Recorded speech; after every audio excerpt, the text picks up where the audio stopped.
जो होना है सो निश्चित है, केवल ज्ञानी ने गाया है। एक एक समय की पर्याय सब निश्चित है। ऐसा जानकर मैं ज्ञाता दृष्टा रहे परिणति मेरी। समझ में आया? देखो गुरुदेव ले रहे थे, ज्ञाता बन के जियो, कर्ता बन के नहीं। अगर ज्ञाता बन के जियोगे तो आनंदित रहोगे, और कर्ता बन के जियोगे तो रात और दिन मरोगे, और यहीं नहीं मरोगे, यहाँ से आत्मोद्यान के नरक जाओगे। समझ में आया?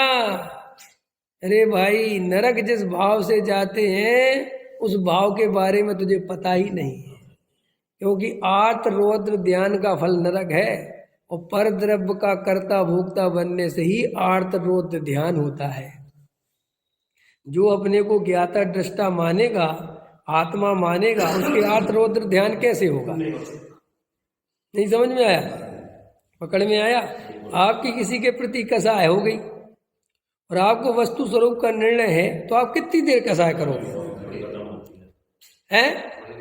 लिखा ना, सम्यक दृष्टि की कसाय ज्यादा से ज्यादा रेत पे खींची हुई लकीर जैसी होती है, और मुनिराज के तो पानी की लकीर जैसी भी नहीं है। समझ में आया कि हुई नहीं कि खत्म हो गई? और ये मिथ्या दृष्टि की पत्थर पे खींची हुई लकीर है। अरे किसी से 10 साल पहले कसाई थी, वो अभी तक लेके घूम रहा है। और सुनो, उसका तेरी कसाय से उसका क्या बिगड़ रहा? क्या बिगड़ रहा? तू उसके बारे में रात दिन कसाय भाव करता है, उसका नाम आ जाए तो तू कसाय में जल जाता है, तो उसका तो कुछ होता नहीं। तेरी कसाय से उसका कुछ होता है, लेकिन तू बैठे बैठे इतना कर्म बंद करता है। तो ये क्यों करता है? क्योंकि तेरे पास वस्तु स्वरूप नहीं है। और अगर तेरे पास सच्ची वस्तु स्वरूप की श्रद्धा होती तो अरे तुरंत क्षमा भाव आ जाता। अरे कौन किसका है? अनंत जीव है भैया, कितने संयोग हुए, कितने वियोग हुए, कितनी पर्याय धारण करी, कौन कौन मिले, कौन कौन गए। मैं इस पर्याय में कसाय करके मुझे मिलेगा क्या? बोलो।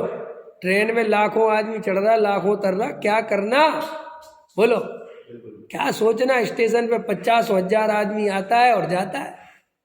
क्यों? वहाँ कुली खड़े हुए हैं, वे किसी से राग द्वेष करते हैं? बाबूजी सामान उठाओ, रख दें, 10 रुपये दो, 50 रुपये दो, 200, जाओ, हमें तुमसे कोई लेना देना नहीं। कि नहीं हम तेरा, अरे भैया तुम जैसे 1700 आते हैं। ऐसा ही श्री गुरु कहते, अनंत पर्याय धारण कर ली, क्या मिला ये कसाय कर करके? तो अपन को किसी के प्रति बैर भाव नहीं रखना, क्षमा भाव धारण करना ही करना। और आज अगर कसाय हो जाए तो 1-2 दिन में क्षमा भाव धारण करना, लेकिन कसाय को लंबाना नहीं।